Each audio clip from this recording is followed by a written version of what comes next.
the old school way of marketing is over. How a label or how an artist is gonna break a hit, no one knows. I was working at Marshall's, first year university student. 20 years old, you're signed to a major label, your first song does crazy, and then it's like, okay, what now? And Lost Boy happened, and then the label I was signed to at the moment was like, okay, like, this album is like, whatever. And Dandelions was on that album. Maybe they didn't pop off immediately, but I think, you know, sitting there in my room 5 years later with COVID and watching that happen, that was what kind of gave me like, all right, you know, like, that. When I looked at like the history of music, I felt like the things that really stood out were the things that did, you know, break the rules. This project with Ruth, this is kind of towards the beginning, I'm just like, I don't think this is gonna need that. I just wanna do this where we trust our instincts, you know, where we really trust the first thought. You never know how important the thing that you're doing is when you're doing it. And I just think try to see it through because you never know what's gonna happen with it. Hello. Can you believe it? We're here again. I am Justin Tranter, pop songwriter and the host, obviously, of Unfamous, the podcast where we celebrate the art of collaboration, the unfamous and untold stories of how your most favorite pop culture moments got made. I'm very, very happy with the guests we have here today. I'm huge fans of both of you. And instead of that awkward part of the podcast where the host like lists your credits and introduces you while you just sit there awkwardly, I'm gonna make you do it. So you guys get to introduce your collaborator to anyone watching and brag about them in your introduction. Would you like to? Who would like to go first? Who'd like to take it away? I'll go first. Okay, great. I'll go first, yes. Okay, so here today we have Cole MGN, who is, give it up. Let's go! Who is a super, super talented musician, producer, engineer, songwriter, plays so many instruments. Beyond gifted, has worked on so much cool music that I was a massive fan of before I ever got to work with him. Shout out some of your favorites, things he's done. Beck, Carly Rae Jepsen, just to name a few. I mean, that's a pretty solid few. Yeah. If you're gonna name two, right, you can kind of stop there. Big two. And overall, amazing human being who is just so good at what he does. Matcha lover and Same. Yeah, big guy. And just a great, great guy. So yeah, Cole cool. MGN. Thank you. That was too sweet. No, we have Ruth B. Ruth B. Thank you. The glamorous Ruth B. She's just an incredible human being that I'm happy to have entered my life or entered her life.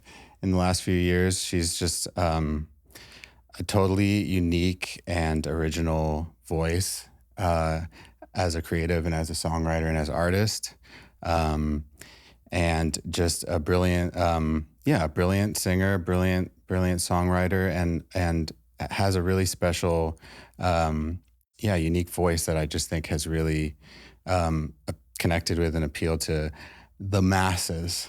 And she's a really lovely person, one of the sweetest people I've ever met, and just someone I'm really happy to call a friend. Ruth B. Why was that emotional? That was really sweet. Isn't that nice? Yeah. Like, we don't ever talk about our that. collaborators in front of them because that would be weird. Yeah. But it is a nice little moment. That's really sweet. To do it. I love that. It is. Thank it you. is fun. Yeah. Ruth, your entry into the business was Cole and I have a very similar, we were in bands, we tried 10,000 things begging the world to like us. Where your entry in was very abrupt. Correct me if I'm wrong, but you started a song Yeah. on Vine. Fine. Rip. Love it. Yeah. Love it. Throwback. And then people loved it and were like, hey, you have to finish this. Yeah. And then, so what obviously you've told that story a million times, we don't need to go over it again, but just context in case there's people living under a rock and don't know that story. How does it feel coming into this insane world without that long beat down journey, because I think it's its own, like Cole and I, it's like years of trying to figure it out, but your way has its own downfalls of just like, what the is this? Yeah. How did that feel? Like so young, just like, oh wait, everyone now needs this song finished and somebody wants to put it out. What the going on? Yeah. I think that's exactly right. Like you're kind of just like, what is going on for a majority of it? I think I was like 19 years old. I was working at Marshall's, first year university student. Slay. Yeah. Fellow retail. Oh my God. TJ All my day Maxx. jobs were retail. Yeah. Victoria's Secret. Love, love. Yep. And so, yeah, I'd been making these like 6-second videos. Did I ever think that it would amount to, you know, a label flying me out and signing me and then make an album? No. So I think I was like wildly unprepared, but I think like there's like a beauty in that as well, because I just kind of got to go into it like with no real expectations. I will say it was very daunting though. I think that was the word I would use to describe those first few years, was just like daunting, but also exciting. But I had a really good support system, fortunately. Like my dad, when I first started getting calls from labels, he had no idea about music, but he just kind of studied the industry for like a week straight, just like was in the basement on his computer, like, shut up. yeah, like he was like, Barry. Shout out Barry. Crash course. No, he was like, I'm gonna make sure you're good. So he was a big help, but yeah, it was intimidating. What did your dad do in his daily life besides study the internet about the music business? He was a realtor, so he's okay. So you understand like numbers, random contracts in business. And yeah. Also, realtors. It's a very like it's kind of like I'm just going to decide what this house costs exactly and see if I can get someone to do it, Good which point. is actually very similar to the music business. No, like I think my record deal should be this, but I think that's why it worked out, I because think he so was too. like, oh, they said that, no, I'm gonna say this, like kind of thing. And I'm the complete opposite. I'm just like, okay, like I'm scared. And he's like, don't, I'll scare them. So it was like, he helped a lot in that sense. But yeah, it was, I look back at that time now and I'm like, wow, like that was, it's crazy to look back on. Cole, what was your first entry into like something that you would consider the actual music business? Yeah. Well, I'm trying to figure out where it started. It's kind of a gray area. I mean, I was obsessed with a guy named Ariel Pink. Of course. Who's an incredibly brilliant artist, rock star, madman. And I heard his music. A friend played me his music in like 2005, I think.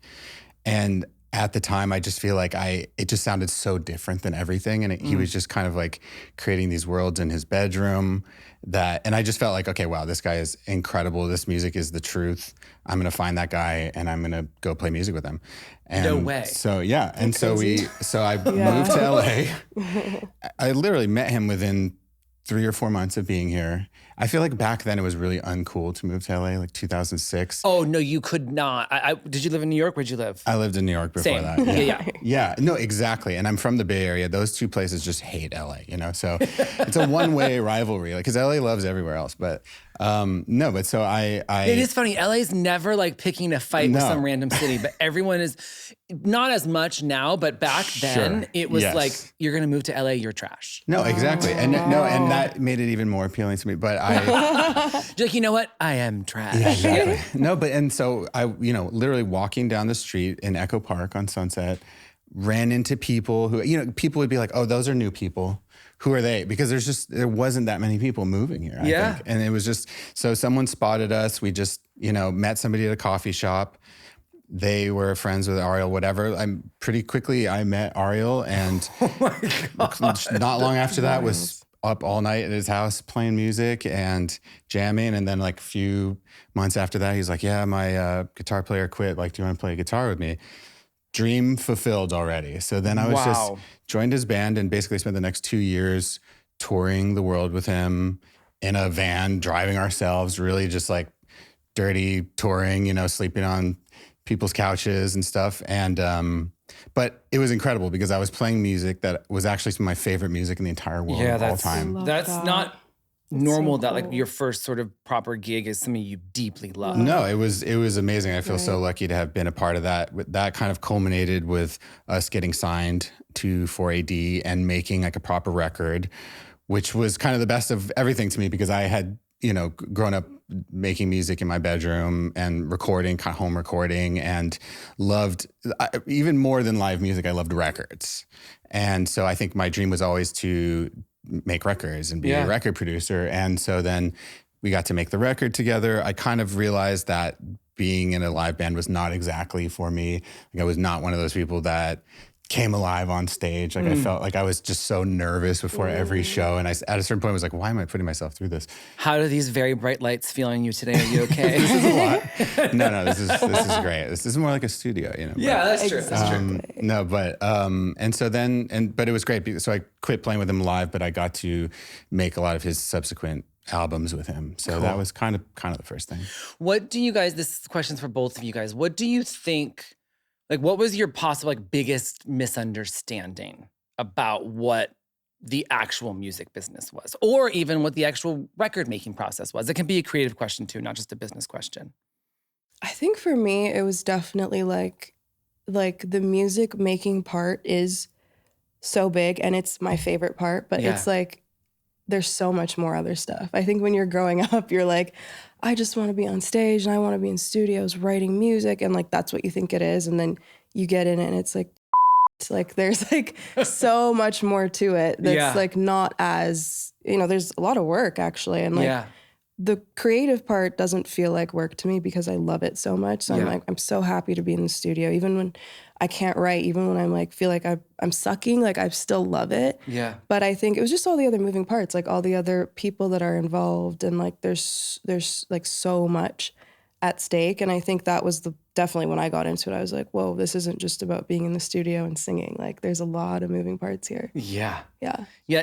When I was young, I was so desperate to be famous, I remember you told me that when we met too. God, I was so, I remember. Looking back, it's like, oh my God, being famous is insane. Yeah. But you're young and you're just like, but what's so funny, now, of course, as a professional songwriter, making the music is 100% my favorite part. Yeah. But when I was young, I was like, I can't wait to do photo shoots and interviews. Yeah. I was nuts. Same. Yeah. And then I started doing them and I'm like, I hate this Like, can I go back to the studio? Like, What do you think your biggest misconception was? I mean, those first few years in LA were weird. I mean, the thing that I found about LA versus New York. I mean, in New York, I was just in college and stuff, but still, I felt like New York was it was like hard to access in a way. I felt like people were a little more cold and removed and were kind of like, you got to put in your work before I'll even acknowledge you or, look your direction. But in LA, it was like people were so, I got meetings at labels immediately. A&Rs wanted to meet me and stuff. And it was,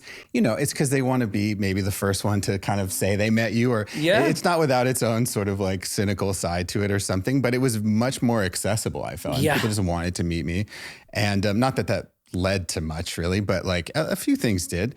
But the thing that I felt that was challenging for me was, I think meeting all these people in LA, I felt like all these LA kids were already just had this inherent sense of how to kind of like brand themselves, market themselves. They had these like personas, they knew who they were, and it was effortless. I think growing up in proximity to like the culture industry, I just felt like they knew how to do this. And I had no idea. Like my parents were not anywhere related to the entertainment business. They were social workers basically, and I came down here. And so when I did those meetings and I kind of was telling them, oh yeah, I played this guy, Ariel Pink. And they were kind of like, oh, that's weird music, And then I started to feel, do I do weird music? Like, God, do I have to do something? And I was starting to think, God, I got to figure out how to like make something more appealing or like change what I'm doing to make it kind of like be more pop or work in some way.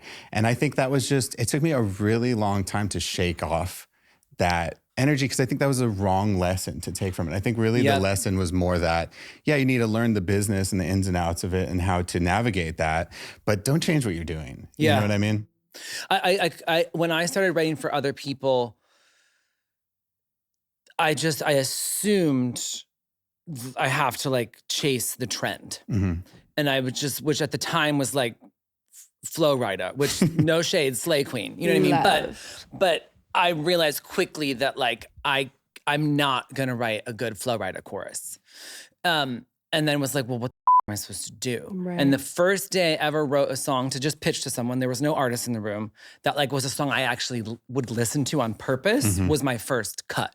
Amazing. And I think that some people are really good at chasing trends and like, oh, someone said I make weird music, I gotta like move it to the middle. Some people can do that really well. That's and I true. realized quickly, like within a month and a half, that like I can't do that.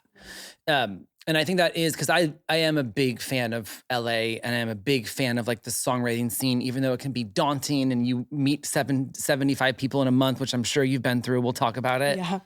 But I do love how collaborative LA is. Like you Yes. said, people just like, come on in, let's do it.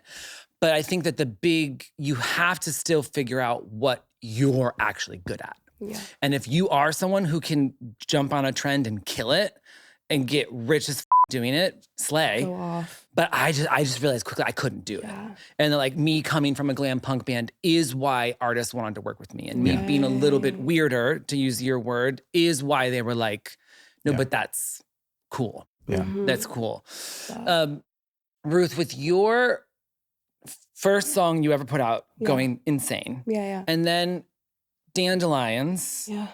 going crazy viral years after you put it out. Yeah. One, what a gift.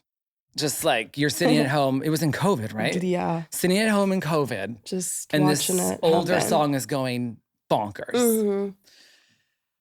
What I want to know though is how does that, with your first song Going Crazy, and then this old song Yeah. for going sure. crazy years later, Yeah. how does that affect how you write? Did that ever get in your head about what do I need to write to do this again? Or does it set you free and go, I have no control over what people are going to grab onto? Like, how do you Good question. creatively process that? It's a great question. It's Morgan's question. It's not mine. She's like, Stunning question, Morgan. Honestly, I think it's a little bit of both. Okay. I think just even after Lost Boy, that was a massive like thing that I had to struggle with, was like, okay, how do I do this again? You know, you're 20 years old, you're signed to a major label, your first song does crazy, and then it's like, okay, what now? And I think with Dandelions happening years later, I think that was almost a sense of validation of like, you know, Lost Boy happened, and then the label I was signed to at the moment was like, okay, like this album is like whatever, and Dandelions was on that album, and like I believed in it. I believed in like a lot of the songs on there, and yeah. maybe they didn't pop off immediately, but I think, you know, sitting there in my room 5 years later with COVID and watching that happen, that was what kind of gave me like, all right, you know, like fuck that. Like I don't have to write the way that to like emulate something I've already done. I think I just need to write and like put it out there, and the right people are going to find it at the right time. And so I definitely in the beginning struggled a lot with like, okay, how do I do another Lost Boy, you know? I think it's just time and like writing more and more, you kind of just realize that just the more honest you are, the better it is, because you want to be proud of something, whether it does good or doesn't, because in the end, that's kind of really what matters. And then hopefully, you know, you have a moment like Dandelions, but even if not, if you love what you do, to me, that's like kind of all that matters at this point. And I think that is, you know, we're lucky that a lot of people listen to this podcast or watch this podcast because they are actually trying to learn. Love. And I think that like it is, we talk a lot about craft, and we will talk about like specifics of craft, but I think like overcoming your own mental fuckery is such an important part of making music, that like, if you don't mind me pushing a little bit harder on that question of like, when you're in that moment and you're like, I have to do this again, how do you get that out of your head? Like, how do you just go, F it, I have to write, and stop thinking about it? That is like a really good question. And I'm trying to think like, I don't know, because that first like album of my life and that first chapter is like such a blur now, because like it truly was so crazy. And again, I mentioned like the growing up life in a small town in Canada, like it wasn't like I was prepared for it. But I think honestly, I give myself a little bit of credit, because even at that age, I kind of was like, you know what, I just want to write. Like I told everyone, I was like, just let me write. Like I wrote this Peter Pan song on my own. Like clearly there's something here. Yeah. So just let me do it. And so I did. And I don't know if I was ever like like, cause I remember I was like, do I just make a whole Disney album? Like, do I just pick every, Is this my thing? Like, I'm like, Snow White, like who, like Rapunzel. I'm like, do I just do a song for all of them? But That's incredible. it probably would work. I would listen. Yeah. I know, that's my plan when I'm like 80 and ready to retire. I love it. The final album will just be like Lost Boy and then like just every Disney character with like their own little plot It twist. kind of sounds like an awesome concept. No, album. it's amazing. And like the Actually first true. album was like a half of my face picture of when I was like 19. And so the final one will be like the other half. I'll be 80. Wow. Love. Yeah. Wow. Yeah. And it'll be like, okay, cool. Love that you have this planned Yeah. out. I love that you have your Swan album, seriously. Swan album already planned. You're like, here we go. No, for real. 80. I've thought about this. Yeah. But yeah, I think I did a good job of just being like, I'm just going to write and hope for the best. Yeah. You know? Cole, as a producer, living in this, making music in this world where like the old school way of marketing is over and how a label or how an artist is going to break a hit, no one fucking knows. Does that set you free creatively? Or does that, or how does, and I'm literally asking for advice on myself because I'm like, when my first like 6 years of success, songs still broke from radio. Mm-hmm. And I knew really well how to write a radio smash, which by the way, no one taught me. I just made it up. And I all of a sudden was like, oh, I think I do this really well. So bad. Wish I would have done it for my own band, but I couldn't figure it out then. But around 34, I really figured it out. Wow. And now it's just like, who knows what's gonna go? Yeah. How do you creatively, when you're trying to help an artist get across the finish line, when you're trying to decide what something sounds like, what are you thinking about knowing that like traditional marketing's dead? You know, it is interesting because I feel like growing up, the music I loved was kind of things that didn't fit squarely into a genre. Like I was obsessed with Outkast. Oh, the best. Because they just were it's so unique. They made music that's so unlike anything else, but they, you know, just once in a while had these like completely infectious like pop smashes that were just totally unique and just broke the mold every single time. And that's the kind of thing I wished for. And I felt so, you know, I remember somebody asking me when I was a kid, I went to like summer camp or something, and somebody said, "Are you a rocker or a rapper?" And I was like, "Oh, like I like both," you know. Yeah, genre was important when we were young. It was very tribal, you know. Genre like defined who you were. Absolutely, like how you dressed, everything, and it was, you know, and there's something cool about that. But at the same time, the world that I wished for was one in which, you know, we weren't whatever enclosed by those things. I love that they give you two options too: rock or rap. That's it. Pick one. Yeah, literally. But I mean, it was the 90s, I guess. But no, so I think that, but anyway, I feel like one day I woke up and it was kind of like that universe that I wished for musically was actually like what we were living in, you know what I mean? And now everything is kind of genre bending, genreless, you know, and it's interesting because yes, it absolutely sets me free. And I'm so happy that this is the direction music's gone. At the same time, I do think it can be challenging when there aren't those kind of bounds on stuff. There aren't those guidelines about, you know, and I was never the producer that was like, okay, I'm going to figure out exactly what this genre means and what that genre means. And it's got to have this type of drum sound and the vocals sound like this on that genre. Since the music I loved wasn't that, even though I loved pop music too, but the music that I love was a little more like left leaning, I guess. That and when I looked at like the history of music, I felt like the things that really stood out were the things that did, you know, break the rules. But nonetheless, I felt like, okay, so when we were, you know, starting to work on our album, I felt like it took us a second to figure out what the bounds were for that. And I feel like you kind of have to design for a project, design some kind of guidelines of what I think is working. And my picture for Ruth's, I listened to Ruth's music when we first got introduced, and I wasn't familiar because there's so much music I don't know, and I wasn't on social media, and I was just under a rock basically listening to 60s music. But I listened to the music and I said, okay, so it's clearly, I picture Ruth in front of a piano.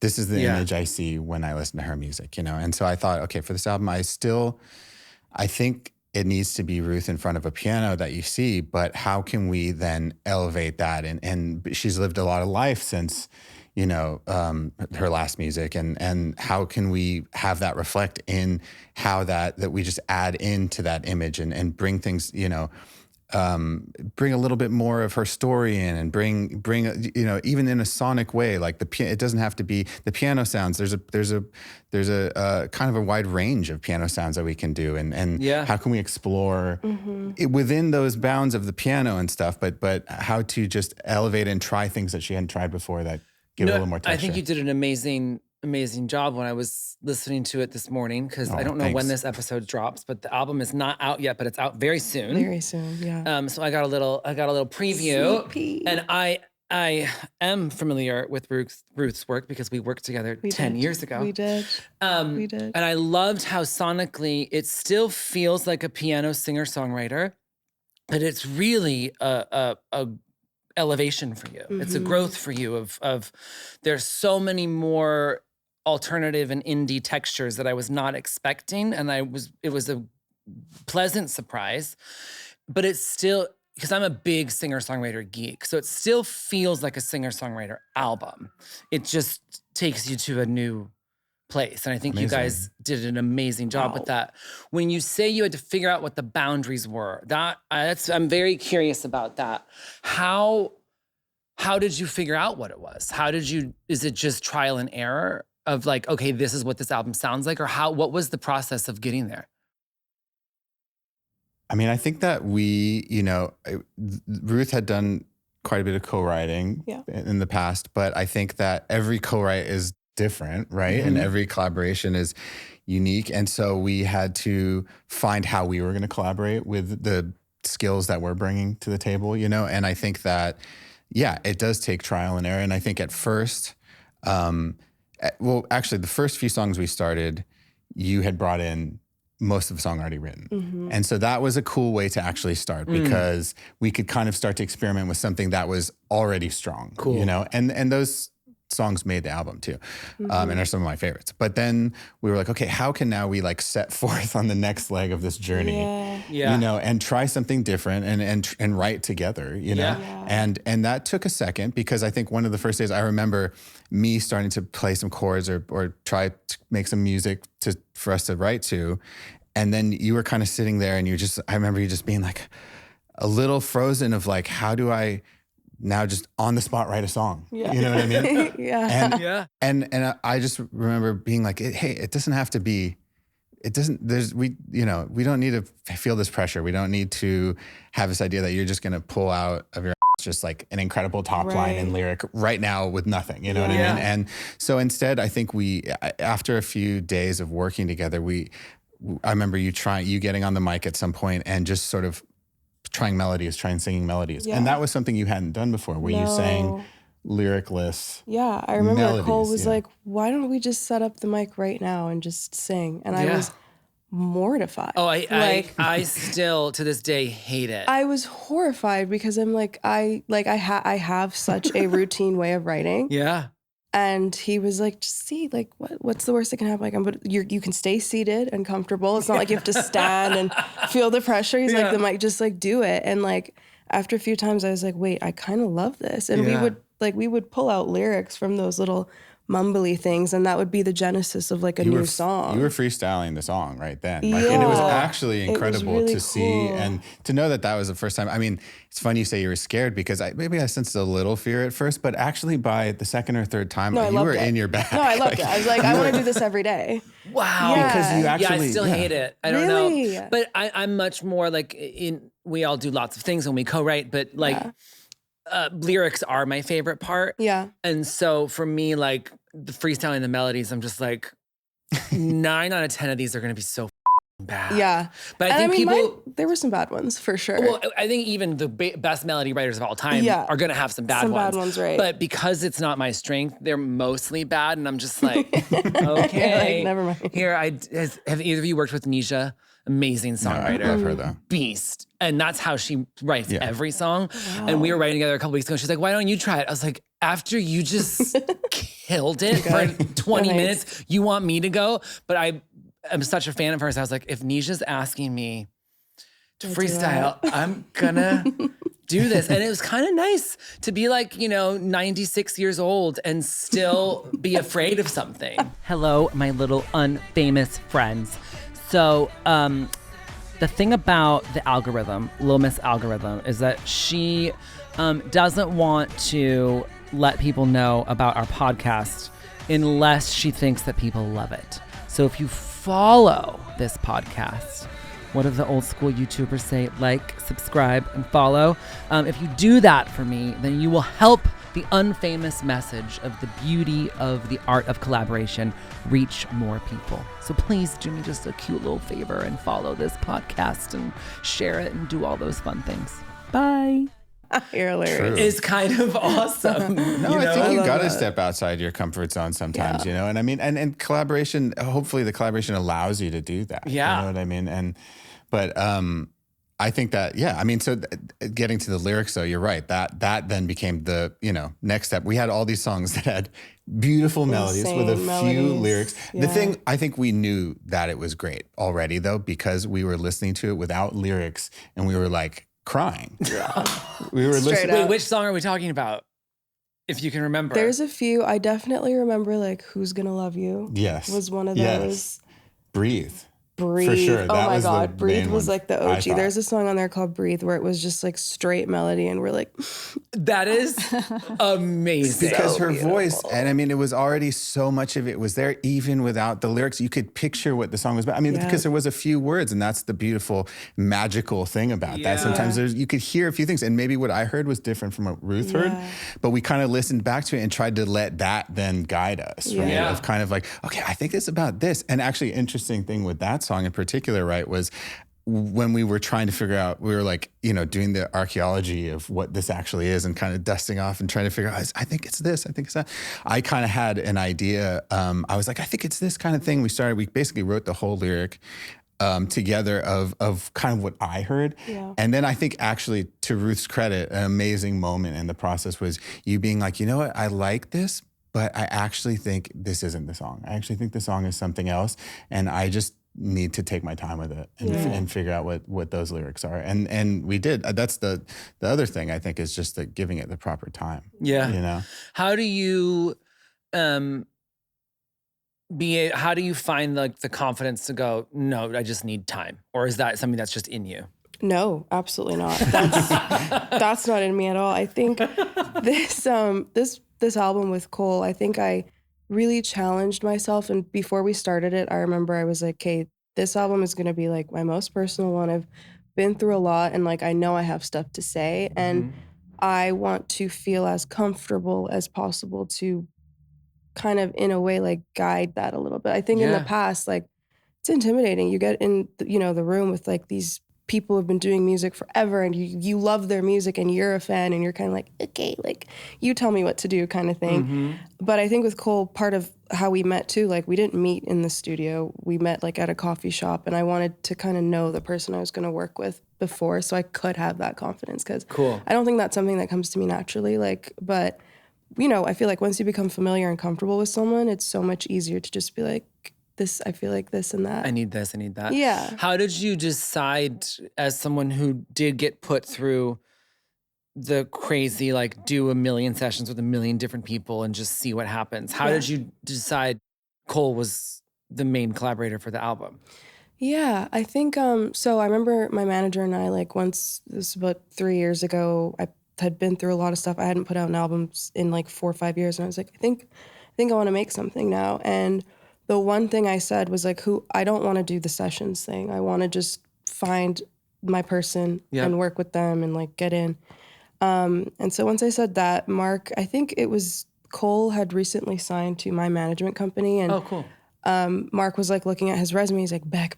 And like, we both love Beck. And like, that was all over Cole's stuff. And I was like, I don't know if it makes sense, but let's meet. And so, we hung out at a coffee shop. I always say, I feel like the scariest person to meet someone is in the studio. Like for the first, like just, hey, let's write together. That is like the most terrifying thing to me. See, I love that. I love it. Yeah. But I can like have a great conversation with that. Yeah. Okay. I love So like, that. like going to coffee with someone doesn't mean Yeah. for me that we're gonna write a good song together. Yeah.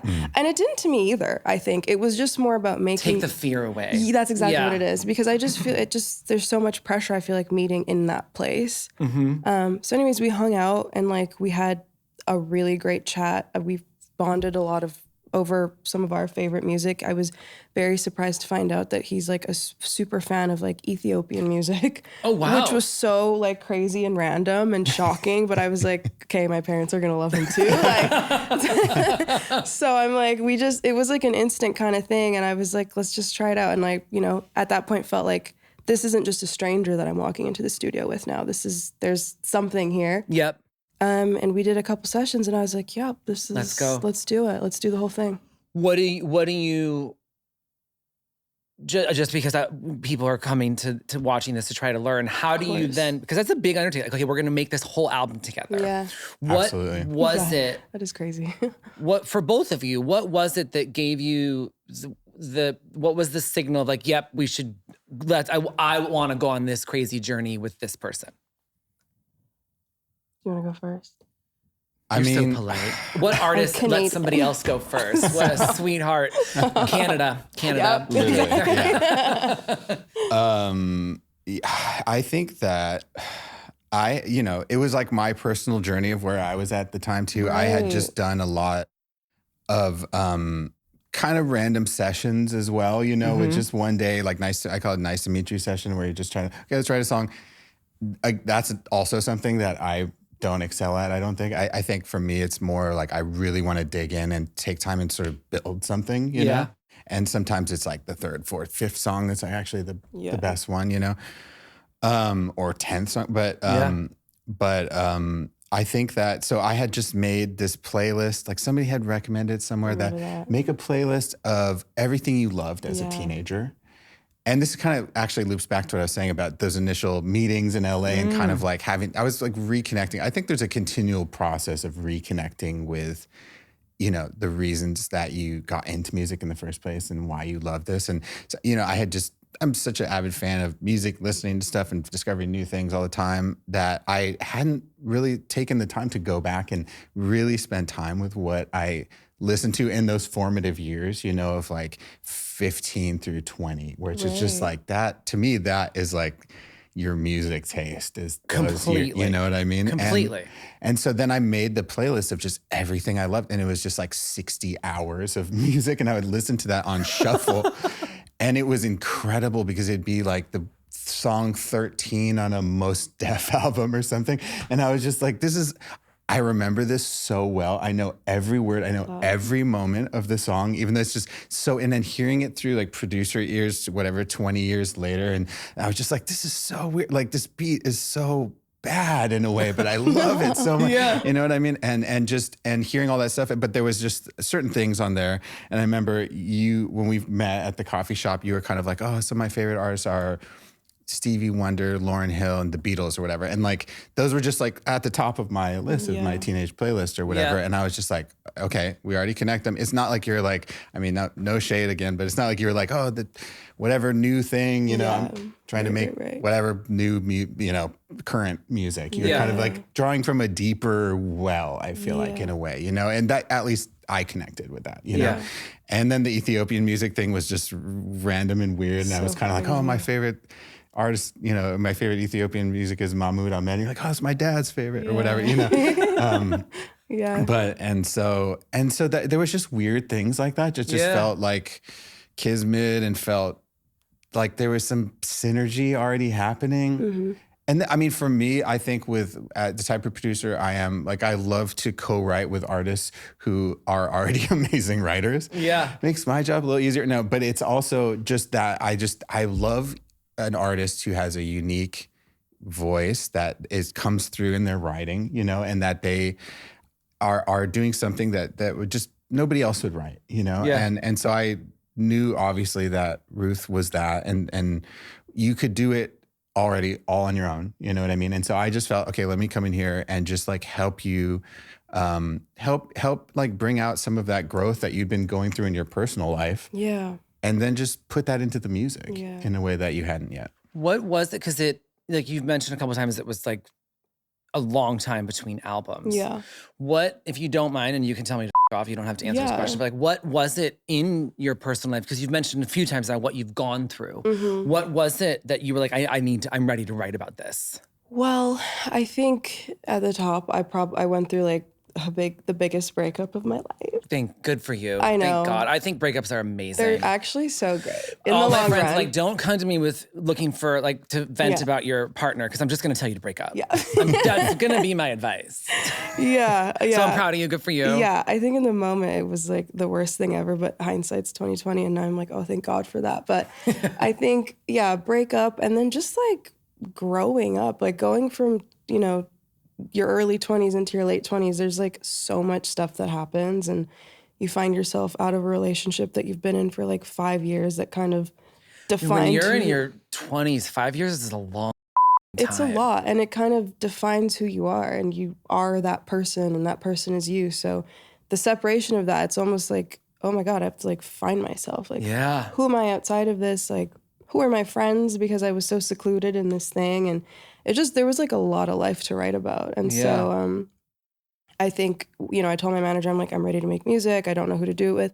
Met Cole, and I think the thing for me was like, I felt very understood by him. Yeah.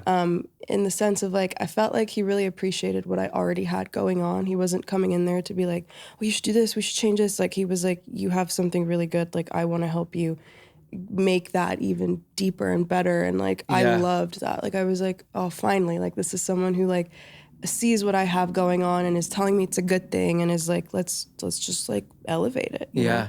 Can you guys walk me through what was the hardest song on the album to write and finish and get across the finish line? And like really walk me through the process if you don't mind, because I just think that's such a helpful thing for people to learn about. Is like, we always tell the stories of we wrote it in 20 minutes and we just knew it was nothing but piano and a kick drum and now it's the biggest hit ever. That doesn't help anybody. No, for real. There's nothing to learn there. 100%. Yeah. Like what was the hardest and how did you get through it? I don't know. I don't know if it was the hardest, but the song "Breathe" that we already talked about, I think it was one that we had to be delicate with, And I think that sometimes you do have to be careful, even though I tend to be a just throw paint at the wall, break stuff, burn it down, start again. But I had just come through doing a couple projects where I had done that on every song, and it was so exhausting actually that, we'd write the song and then I would say, okay, let's take out all the music. Now what should this be? I'll do a ballad version. I'll do a hip hop version. I'll do this. I'll do that. And by the end of it, I was like, that was not really helpful. Actually, it was so tiring. And I would make 20 versions of every song, and it was just complete indecision and just. Yeah, that sounds awful. It was horrible. It was horrible. I'm just gonna be honest with you. That sounds like a really bad idea. It was a terrible idea. No, I feel like sometimes you have to do that. But I think I came out of that being like, you know what? This album, this project with Ruth, this is kind of towards the beginning. I'm just like, I don't think this is going to need that. I just want to do this where we trust our instincts, where we really trust the first thought. And even though it wasn't the kind of thing where, as we've sort of started to describe it, we didn't write the song in 20 minutes or anything. It evolved over a long period of time because we would go months without working together and then get back to, and there was a lot going on for both of us during then, but definitely for you, where, you would sort of be going through periods of, I think, where it seemed like you felt like you weren't as connected to writing and being creative, and then you would kind of come back and be ready to go again. And, you were going through the breakup, and all the repercussions of it and everything, and then trying to figure out how much of that to include. But I think at times it's just like, you just feel bad and you just are like, I don't want to write about this. Yeah. But to get to the process of writing a song, I think that with that one, it was kind of like, I think the crucial moment was when you said, I don't think this is actually the song, even though we wrote it. And then when you went back and rewrote it, you rewrote the verses, right? And it took a while. Like, it took I think we probably started the song and didn't finish it until what, 2 years later? Yeah, literally. A year and a half or 2 years later. Yeah. It was one of those. Because, but also it's a song about something then a little different than what you'd written about. Do you want to talk about that? Yeah. No, so that song, I would say, is like definitely my most personal, vulnerable song probably that I've ever written about, just because I think a lot of most of my music is kind of about someone else and like how they made me feel and the heartbreak or the love of it. And this was like just about me and like my journey and like my struggles with my mental health and stuff. And I was really going through it while we were making this album. I'm sorry. No, it was tough in the moment, but now I look back and I'm like grateful because it's like you can kind of hear the like pain, but also like the healing throughout this album, which is why it's so near and dear to my heart, because like I know what I was going through when I was singing those exact lyrics. And I think with Breathe specifically, like we started it as kind of like this love song or whatever, and then there was a lyric in it, I think on the mumble track, that was like, the mountains are so big, I feel so small, the oceans are so big, they could swallow me whole. And like, I remember I was kind of like, one thing I'll say about Cole is I'm so thankful for his patience, because there were like literally phases. You need 2 years to finish this? No. I'll see you in 2 years, girl. Literally, there were times where I was like, okay, I'll see you tomorrow. And then he wouldn't see me for like 3 months, like straight up, because I was just so in the trenches. But I remember my best friend, she was like, you know, I was back home in Canada and she's like, we got to like do something. Like you got to get out of this funk. And she took me to Banff, which is like my favorite place in the world. I used to go there growing up a lot. Mountain town, and we stayed there for 3 days, and that's actually where I like wrote the song. And I was kind of sitting outside on the balcony one day by myself going through a bunch of our drafts, and I went through that one and I was like I know what I need to say. And like it really, that's what I would say to people is like, I don't think you need to rush music. Like of course we live in an industry where it's like you got to do stuff, but like you should give yourself the time to feel the music you're writing. And like, do you think that, because obviously, like you said, we're in this music business and there is pressure, especially on artists, of course, to release. Do you think that you know that you need to give yourself time, or that you just, there's no option for you? Like for the way your creative process, you are gonna give yourself time, or is it something that you like actively put your foot down and make happen? I think I don't have a choice. Yeah. I think for me, it's like, I'm not the type of person who's going to write every day, like at all. Like, it's like, I write when there's something to say. And it really is like a form of therapy, which is why I think I need to like know the person I'm working with, because I could never just, unless I'm like writing about just like something that's not to do with me. I could go in there and the Disney album you're gonna slay. Oh my God, I'm gonna like when it's you're 79. Oh, and it'll be done in a week. Like it'll be quick. No, but when it's my shit, it's like I just, you know, it's like writing in a journal almost. And like so it's not really an option for me. It's like if I gotta do it, I gotta do it. I get asked all the time of like, you know, because if it's a really crazy week in my life, I can sometimes there's 8 songs written and be like, how? It's like, well, but it's not about my life anymore. I haven't written a song about my own life in 12 years or something, 13 years. I couldn't tell you how long. So for me, it's I'm just there to help other people tell their stories. So I don't need to like go and live. But when you're writing about your own life, like you have to do that. There's the song Storm is a lyric from like a decade ago, right? What made you go, okay, now I have to, this lyric now has to come to light a decade later? What sparked that? Yeah, so Storm was like one of those Vine things that happened 10 years ago that people had like always asked me to like finish writing, and didn't have the life experience for it, I think. And so, you know, 10 years later, I kind of found myself in quite literally a massive storm of life. And I went back to finish it. And I thought, I don't know, I felt like I wanted to like close the gap of like that first album to like now. And Safe Haven was that album. And I thought Storm was like the perfect bridge of like, okay, I'm giving you guys this last piece of this era of like Lost Boy and Dandelions, and we finna go into this new era. All right, like you guys are gonna come with me. And so I kind of wrote it when I needed to write it, same thing, and put it out. And I was just happy to give people something that they'd always been asking for. Were your OG fans very? They were geeked. They were geeked. They were so happy. Like they were like, fine. I mean, I was still getting DMs like 10 years later about where's the Storm song? Cole, like, how do you produce something that's a decade old? Like what is your creative producer thought process of like, what do I do with this thing that people already love and blah, blah, blah, blah? Yeah, it was weird with that because I mean, again, I kind of was like, even just basically watching the vines that you can now find on YouTube, right? Yeah.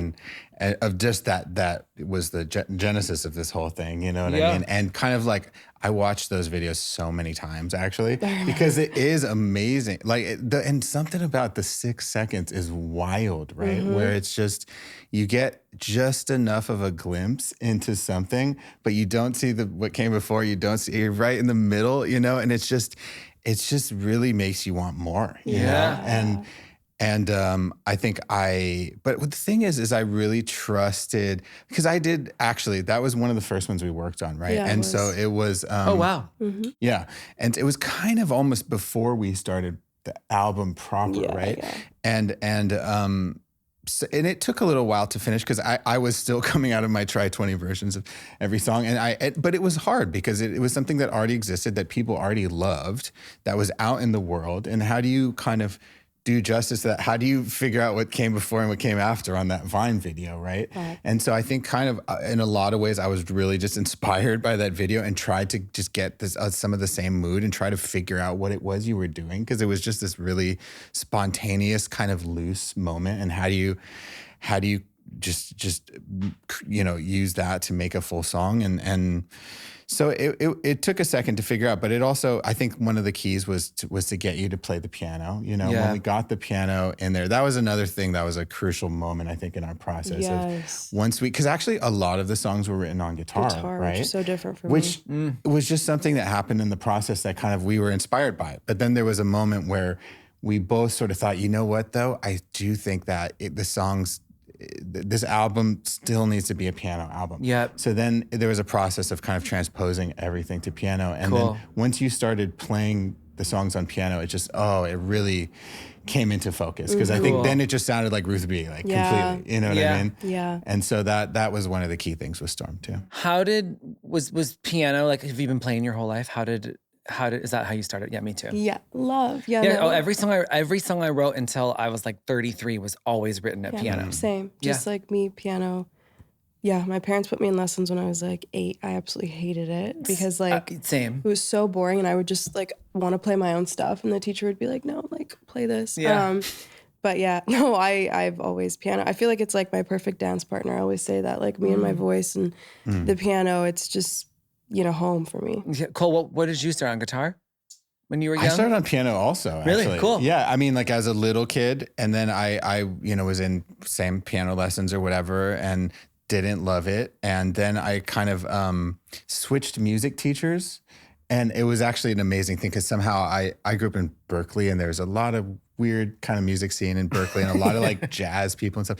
And I found a teacher that was this jazz musician named Peter Apfelbaum, and he was multi-instrumentalist, but he sort of like had drums in his house and had all these other instruments. So I just came to his house and started trying all these other instruments and playing. And so I got kind of switched to drums for a while, but then I just started sort of playing a lot of different instruments. Yeah, I only ever wanted to play piano because I think it's the most glamorous of it all. Honestly, Like guitars, it's like so broy. It's like can't have your nails done. Can't just there's something so glamorous. Like your shoes can be like a focal point when you play piano. There's just like a whole thing. I love it. There's a whole thing happening. Okay, we asked this question of everybody, which is, what is the song that ruined your life? In the sense of, you heard a song when you were young and you were like, oh, I'm a musician now. I have to do that. Like whatever this song just made me feel, I have to now, this is my life now. I'm gonna go Chasing Cars, Snow Patrol. Cool. Yeah, I distinctly remember being like 13 years old and feeling real feelings like that were way beyond my ear. I'm like, why am I this heartbroken right now? But I really don't have a boyfriend. No, don't. like but this I song have a crush. Like, chill out. I literally was in the parking lot waiting for my mom. She was in the grocery store, and like it was raining, and I heard that song for the first time, and I was like, whatever this feeling is, I was like, this is wild. And I think that was, I don't think I knew in the moment that I was like, oh, I want to write music, but I remember that was like the first song that ever like really moved me. Yeah. Yeah. I love that answer. It's a great song. That's a good answer. It's so hard for me to answer this question. I feel like, I don't know if it was the first, but there was this moment when I was like probably 13, 14, still playing some piano, and I met a friend through like Instant Messenger. I don't know how. Like this AOL happened. Instant Messenger? AOL Instant Slay. Messenger. And it was like, somebody I knew from a class was like, I am friends with this person. And he was this guy and he lived in New Jersey and he was an amazing pianist. And I was obsessed with Stevie Wonder at the time. And I remember him, we were IMing about, I was like, oh, I love Stevie Wonder. And he was like, oh, I know all those songs. I could teach you how to play those songs. And so he like taught me the chords and I just remember learning Joy Inside My Tears by Stevie Wonder. And I remember that being just this it's like this deep feeling in that song that like as a kid, I couldn't even really connect to, but I knew, I could only connect to it so much, but I felt that there was so much more to it. And it just made me want to go into it and go deeper. And yeah, it hit me so hard, even as a 13-year-old. That's a pretty high level song to learn at 13. I know. I couldn't play it well, but I could bang it out a little bit enough to like feel it. I was, Are you like a chords, like is chords like your favorite part of the process for you? Kind of. I just being like obsessed with Stevie Wonder, it makes me think that maybe chords were your. I know. I mean, yes, because I think that for whatever, my dad listened to a lot of jazz growing up, and I always think that like up my ear completely for like doing pop music because I just was used to such like complex harmony. Yeah. You know what I mean? I was used to these chords that were just so much more complex, and I think that those sound normal to me. You know what I mean? Yeah. And so I do think chords are the thing that really often, what brings me into a song usually is the chords and the melody. Yeah. And then the lyric I kind of get a little bit after, but I think that the chords and the melody, that is just what draws me in completely. It's like harmony and melody, and that's what makes me just engaged emotionally. And that's what I'm always looking for. I've never heard someone say like, I love that so much, of like growing up with so much jazz and that sounds normal to you, which like in some ways they maybe f***s you over for pop because you're like, no, this flat 9 is totally normal. Yeah. So like, why are you playing a natural 9 that's so boring? No, and people will be, people will be like, I don't know, that's a weird note, and I just don't even, it doesn't register as weird to me, but I just, like I said, come to embrace that stuff. So. Yeah, that's what makes us all special. I will say my favorite moment on the album is in a song called Pick Me. And that was one of the ones that I'd kind of written at home and brought to Cole. But in the hook, he like adds this chord. Oh, really? Yeah. And that is my like literal favorite moment. Geek out for us, Cole. What is the chord? I don't even know. I mean, I think I know what you're talking what I'm about. talking about. When I played the piano, kind of more towards the end of it. Yes.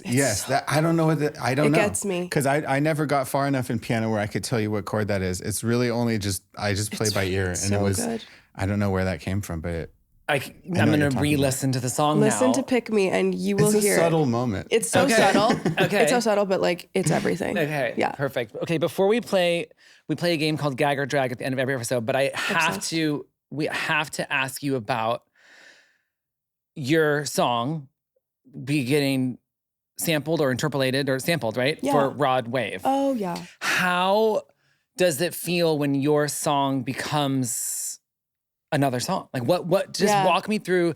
That's never happened to me as a writer. I have definitely interpolated other people's songs. Yeah. And my first hit, Fall Out Boy Centuries, has a huge Suzanne Vega, interpolation in it. Yeah. But I've never had it happen to me. How did that feel? It's really cool. I got to watch him perform it. Maybe it was like 2 years ago at Barclay Center. And he had asked me actually the first time, I performed it with him since, but the first time he'd asked me to go up on stage and I kind of was like, I've always dreamed about this moment of like being in the audience and kind of like hearing it.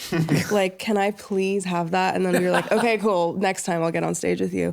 And I mean, it's so wild because the song that he used was like one of the very first songs I'd written. I was still working at Marshall's. I'd wrote it about this. I love Marshall's. The Marshall's of it is just so glamorous. Marshall's is actually such a nucleus part. It's like massive in my life. But I wrote it about this lady, Mary. She was working at the time with me. She was like an older lady. And she was telling me about the fights she would have with her husband. And she said a line to me. She was like, Ruth, like, even he makes me so upset, but even when he, leaves and slams the door, like I still set the table for him and wait. And that was like the lyric that Rod ends up using. But I remember like writing. Come on, day job, providing a smash I need to hit find lyric. Mary. Like I need to go back and be like, thank you, Mary. But I just remember in that moment, like hearing it, like I went right back to that moment when she told me that. And I'm like, here I am now. And there's like thousands of people singing these words. And I'm just a part of it. Like I loved singing it with them. And no one knew that I was like, that they were singing my words. And it was, and that was like top 5 moments of my life. It was so cool to just like be a part of that and feel so anonymous in it. Yeah. I've been lucky enough to, because as a writer, I have that feeling anytime my songs are performed because I stop performing them, right? I don't perform them. And it is the craziest feeling. Such a trip. Of like, yeah. These just have no for clue. real. No, my cousins took so many videos of me being like, everybody. No, but it's such an insane feeling. Like, and I love him. He's the best. Like I'm actually singing with him in like a week. He's doing a little special hometown or album show, and he's just the best. And love his music as well. Yeah, that's such an interesting. I never thought about it that way. You get the experience that like behind the scenes songwriters get. Yeah, you got that experience because of that. Yes, that's exactly right. Yeah. And it was one of my favorite experiences ever. Yeah, it is. People ask me all the time, like, do you miss performing? Because my band was not known for our songs. Funny enough, we were known for our show. Yeah. Like, do you miss it? And I'm like, no, I gotta tell you, the feeling of like, hearing your songs and words. you're not doing it. There's something really magical about it. I think I might have, I loved performing it with him too, don't get me wrong. That was one of the best. But I'm like, I think I might have liked just being in the audience a little more. Yeah. Like, it just felt so wild. It was such a trip. Yeah, that's Loved really it. cool. Yeah. Okay, we play gag or drag to end every episode. Okay. Gag means you love it. Drag means you hate it. Okay. I'm scared. Okay. Do we say it at the same time? No, you can do it separately. Okay, love. But, or we've never tried it. Do you want to try it at the same time? No. Separate. We'll do it the way you've done it. And this feels like an artist question, but it applies to producer writers too, okay? Obsessed. Gag or drag, someone tells you, I liked your old stuff better. Drag. Are you joking? Big drag. That's awful. That's like the nightmare life. What? Yeah. I'd be deleting those comments on TikTok. The comments, I don't know how we let people know that we see the comments. But I think if we let them know, then they're just even more happy about it. Exactly. They're like, no, I wanted you to see this. I just silently delete. Like I'm just like, no, Lost Boy, no, we want Dandelions. Bye. Like, no. Gag or drag, a song you forgot about becomes your biggest song 6 years later. Gag.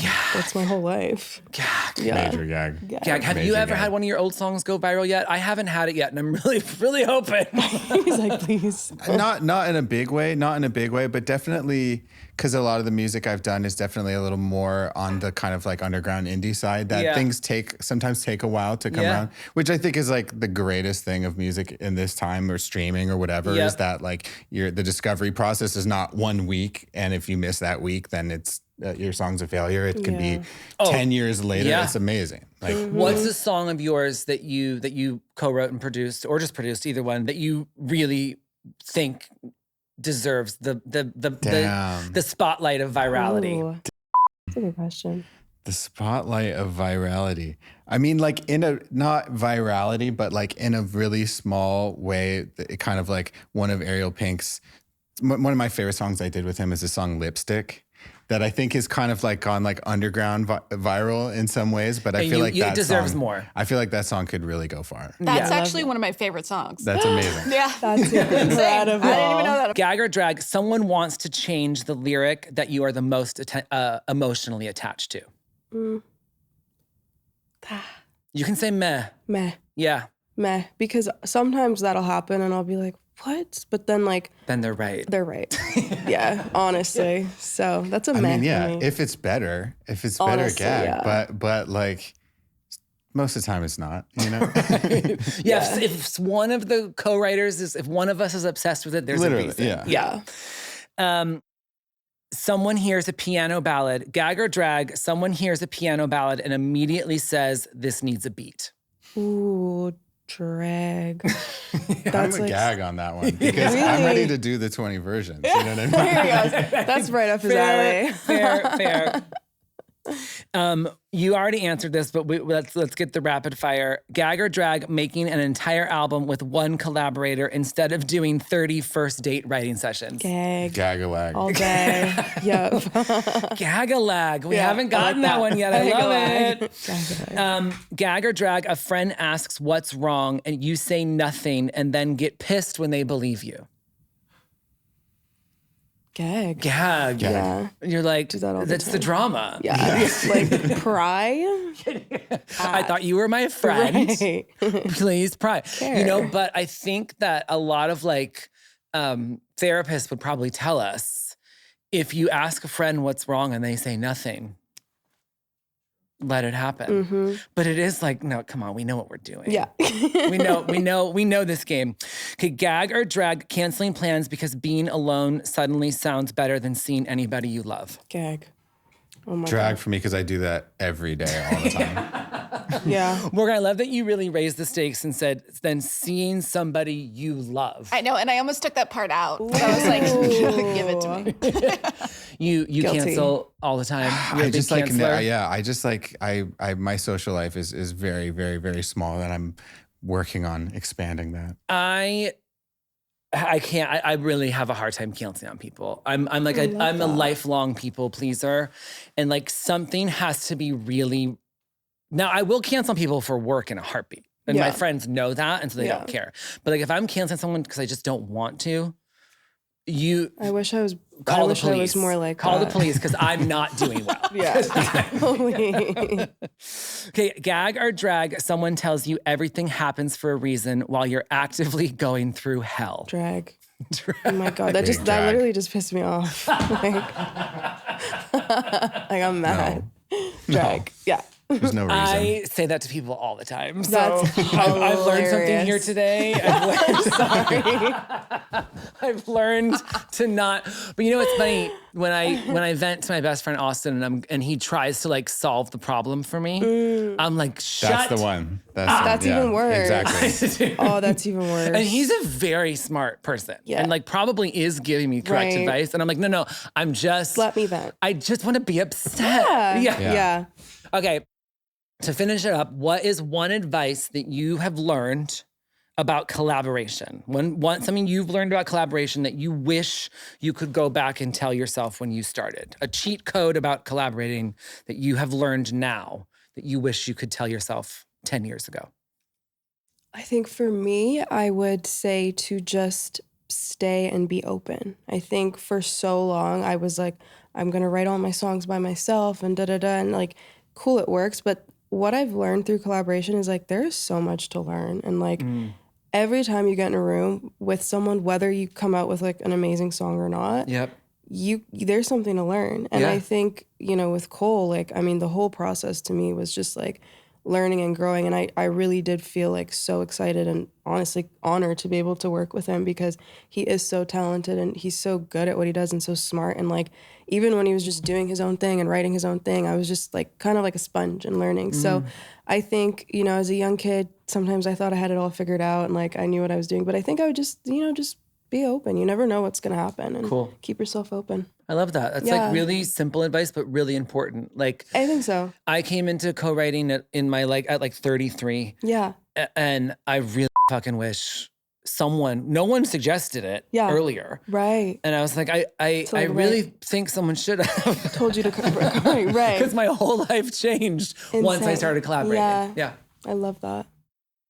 Mine is kind of similar. I mean, I think that I've had a few experiences that I really try to learn from where, the process of, because I've made a lot of albums and I love making albums. I love, like I said, I'd love to just like dig deep and really create a world from the ground up with an artist. And I think that process, like making an album, is really difficult. It's, you can make a couple songs, but then to make a full album, It's a lot of work. It's a lot of work It and is. it takes a long time. And also it stretches. I think when it's good, oftentimes it'll stretch the people to the point of where it can be torture at times. It can really be like unbearable. Yeah. Yeah. Because it's you're pushing each other sometimes so hard outside of a comfort zone. People are going through in their lives and it's and you're trying to respect your the people that you're working with, Yeah. but you can't force somebody to do something, and you kind of are going on their timeline as much as you are on yours. And there was times when sort of I almost burned bridges and stuff like that, and then what happened afterwards was that something came out and actually was really successful. And what I realized was, even though I felt at the time like I was so embittered and I felt like this was such a waste of my time and why did I spend so long doing this and stuff, and then you never know how important the thing that you're doing is when you're doing it. And I just think try to see it through, try to respect the process, because you never know what's going to happen with it in the end, I think that's again another like really awesome simple piece of advice is just fucking finish it. Just finish it. Like, I think that it's like through. such a, that is such a important skill that a lot of people don't have. And so because hard. when things get tough, it's so easy to just be like, you know what, find somebody else. Yeah. Here, we already finished 4 songs. It. Yeah. I think like, stay open-minded, be open to collaboration, and then just finish it. Finish what you said you were going to do. Yeah, amazing. Ruth, Cole, thank you both so much. This was so fun. So fun. I love this. You're both like the calmest people I've talked to in a long time. It's so lovely. Wow.